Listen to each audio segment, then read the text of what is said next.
All right, so for today's video, I wanted to discuss the aftermarket and should you modify your board or not. A lot of discussion, especially on social media, has been buzzing lately about you've got two different camps. You've got the guys that will say, leave your board totally stock, just ride it. And then you've got guys that say, no, trick it out. Every aftermarket part has its purpose. So I wanted to discuss that in today's video. And I want to start off by saying actually that both are true. Both positions have validity. So I wanted to go over just a few things regarding this so you guys can get an idea of what aftermarket parts affect the board from a performance standpoint and which ones are more for the look or the bling factor. So here we have a totally stock GTS, and this board has several hundred miles on it. My son and I both ride this thing, and it's totally fine stock. There are certain aspects of it that can be improved. It doesn't mean that it cannot be ridden as is. In fact, a lot of people would prefer leaving their board totally stock. But there are a few things that any stock vehicle or item or object, the limitations that they have, and that is for production cost. Sometimes it's related to safety, or to make a product more universally appealing to a wider range of individuals.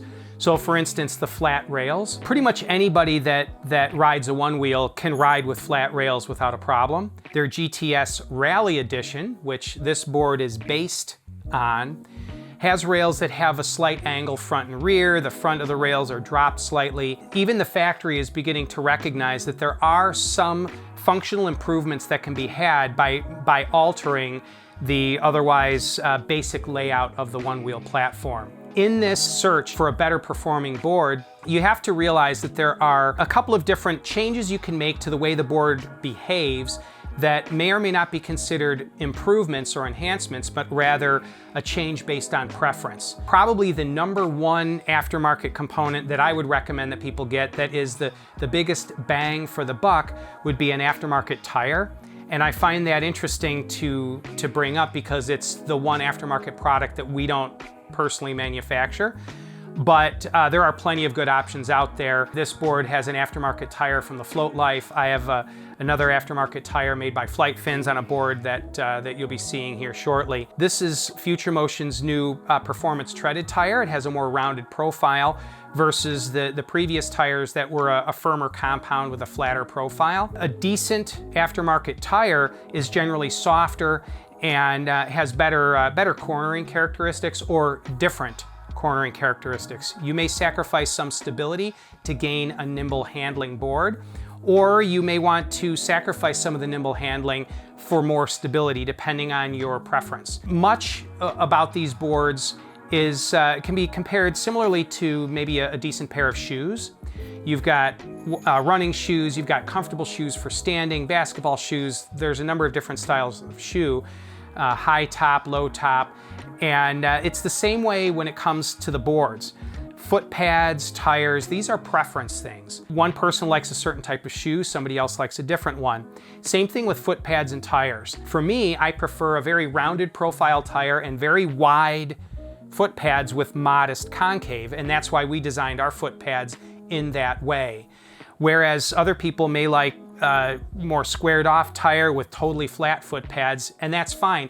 One isn't right and the other is wrong. They merely appeal to a different individual with different tastes, different anatomical structure, different body weight. Some people have issues with their arches or their knees or their hips, and they find that certain tires and or the foot pads can affect the way their skeletal structure will handle a long ride. I'm gonna go ahead and walk you through some features of some of the aftermarket parts that we make so that you can get an idea of what we make and why it may or may not be beneficial. These boards are both GTS boards. This is a standard GTS, and this happens to be the Rally Edition. For those that are curious, the only difference between the Rally Edition and the standard GTS is the rails. A standard from the factory GTS Rally Edition has rails that have a slight angle change to them. And then they also have a smaller diameter wheel. They take the standard 6.5-inch diameter wheel that the normal GTS has, and they go down to a 6-inch diameter. And yet the diameter of the tire remains the same. What that does is it gives you more tire sidewall, and that gives you a softer ride, more bump absorption, better cornering, in that you have more sidewall that will squish down in a hard corner. The benefit of the Rally Edition board, beyond even that tire, is that those angled rails tip the nose of the board up slightly, and they've compensated in the programming, the angle programming of the controller. That's nice for if you want to put aftermarket rails on that have the nose of the board tipped up. The Rally Edition allows for that. You don't have to go into the app and change it in the settings, because changing the angle in the settings is different. It's compensating for what would be a normal 0-degree calibration. With the Rally board, it's automatically calibrated for a nose up, so the board behaves differently. This one has our 007 rails. That's 0 degrees at the nose, 7 degrees at the tail. That's where we get the name from. Because this particular board is calibrated from the factory to operate normally with a level controller. Whereas with this board, being that this is a Rally board, these are our 357 rails. It's 3.5 degrees of nose up angle, 7 degrees of tail angle, and the controller from the Rally board is programmed for between 2 and 2.5 degrees of nose up. So it's close enough to the 357 that it rides wonderfully without making any other changes in the settings. We prefer to make various rail configurations to give the customer a choice. You can use the 357 rails on a non-Rally Edition board and program some nose up in the settings, but it does behave just slightly different than if the controller were calibrated automatically from the factory as such. So some other changes to these boards, you'll notice that they both have our machined aluminum foot pads. These foot pads are far wider than stock. Stock foot pads are 9 inches. These are 11 inches wide, so you have an extra inch on either side. We also make a plastic foot pad that we call halo pads. They're made out of clear polycarbonate, and they can be lit from the back side to glow around the edges, but these are the aluminum version of those.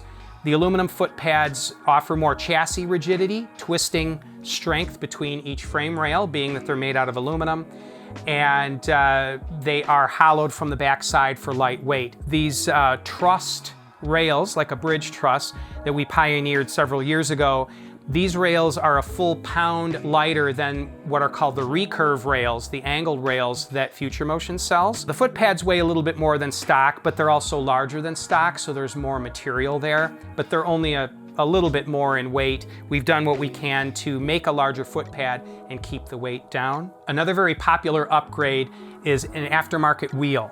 Both of these boards use aftermarket wheels that we manufacture. The industry just calls them billet wheels because they're made from a billet of aluminum, solid block of aluminum. The stock wheels are cast aluminum. That casting process is inexpensive and great for mass market. However, the billet aluminum will dissipate heat better. It's lighter per cubic inch of space. It's much, much stronger, so you can make it thinner and save weight. But also, the cast wheels are powder coated. That powder coating is an insulator. It holds heat in. Billet aluminum is it's anodized in colors, and therefore the bare surface of the metal is exposed to the air and they can shed more heat. So they're stronger, lighter, and they cool better. They're also made with greater precision.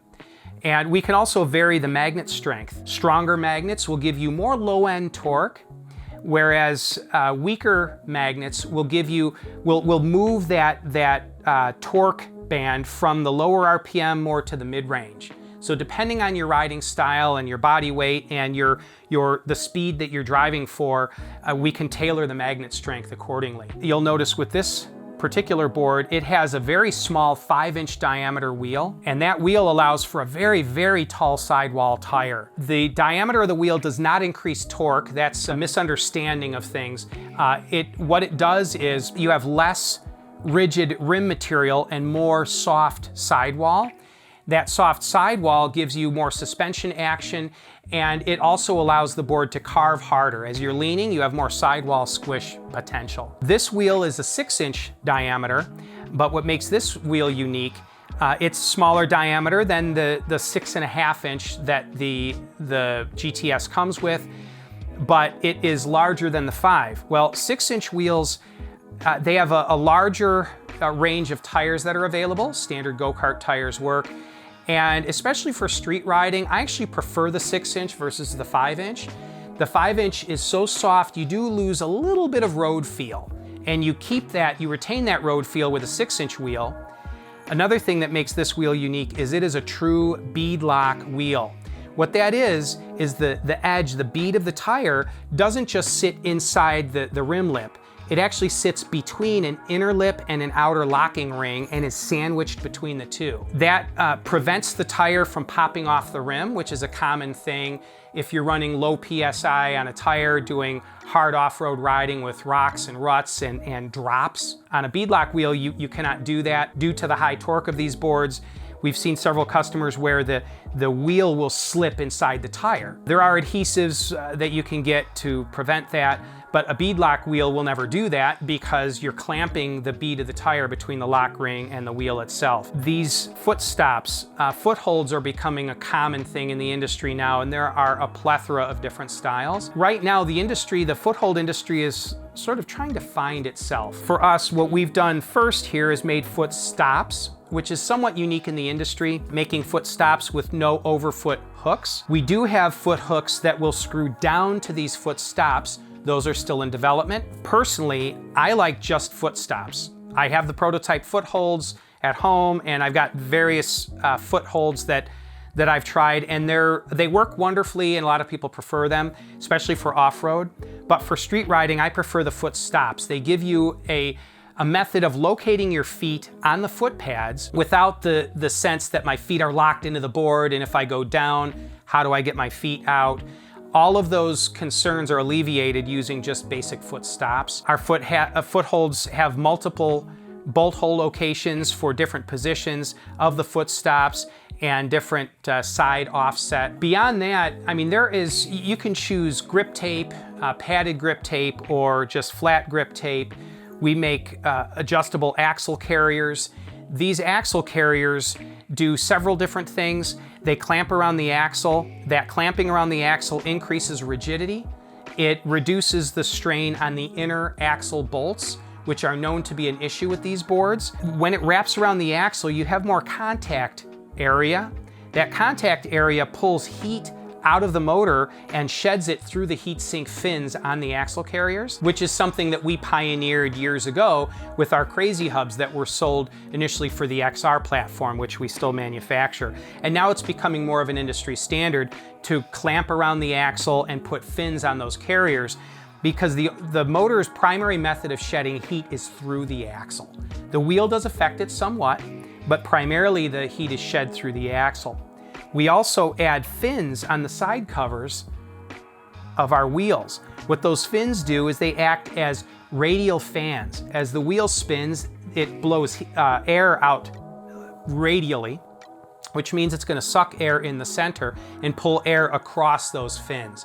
So our wheels promote airflow, which is something unique that we pioneered about 2 years back when we started making these wheels. Raising the board is another method of fine-tuning the way the board rides. In general, you want a low center of gravity for more stability. However, at times, raising the board is needed for ultimate ground clearance, and it will make the board handle, it makes it more responsive, a little bit more nimble. So to that end, our rail sets have 2 separate axle height positions.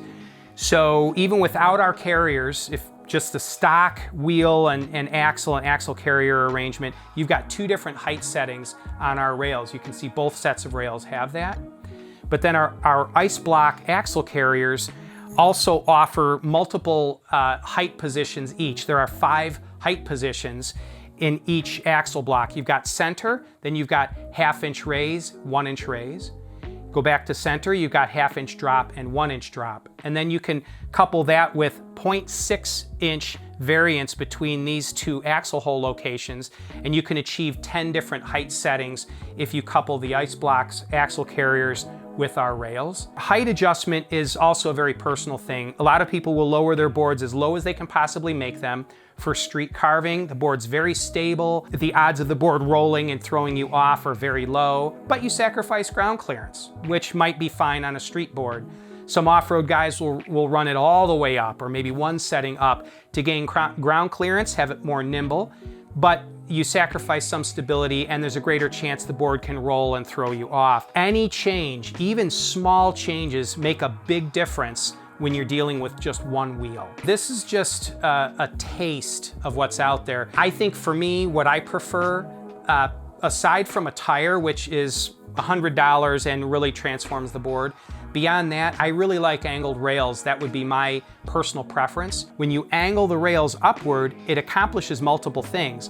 For one thing, now the angle of your legs can match that angle of the rails, so your feet are no longer trying to slide outward from the weight on your legs, but rather that weight is being pushed directly down flat against the pads, being that they're angled up to match the inclination of your legs from heel to hip. Secondarily, when you angle the foot pads up, you gain some ground clearance, anywhere between 1/4 inch and 1/2 inch of ground clearance at the extreme nose and tail of the board.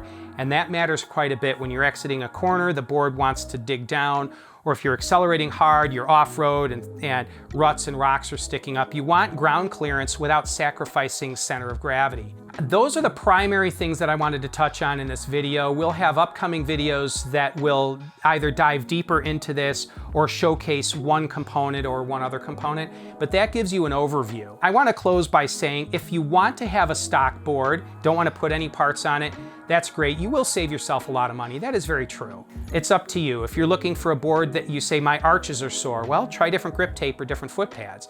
Or you say the board is too jarring on bumps, well, try an aftermarket tire. If that isn't enough for you, get a smaller diameter wheel so you can have more sidewall on a different tire. That may help tremendously as well. Change the magnet strength if you want more low-end torque, if you're a heavy rider climbing hills. I mean, there's just so many different combinations of components and different things to take into account. But there's nothing wrong with leaving a board stock and riding it like that. You're gonna have plenty of fun. If you find something about the board that either you don't like or you feel could be improved, or maybe your body is objecting to it, by all means, try some aftermarket parts. If you want to make your board look crazy or you want to save weight, make it high performance, you can dig into the aftermarket as well. Well, that's it. I think I've gone over everything I wanted to go over with you guys today. Have a wonderful day, and if nothing else, just get out there and ride.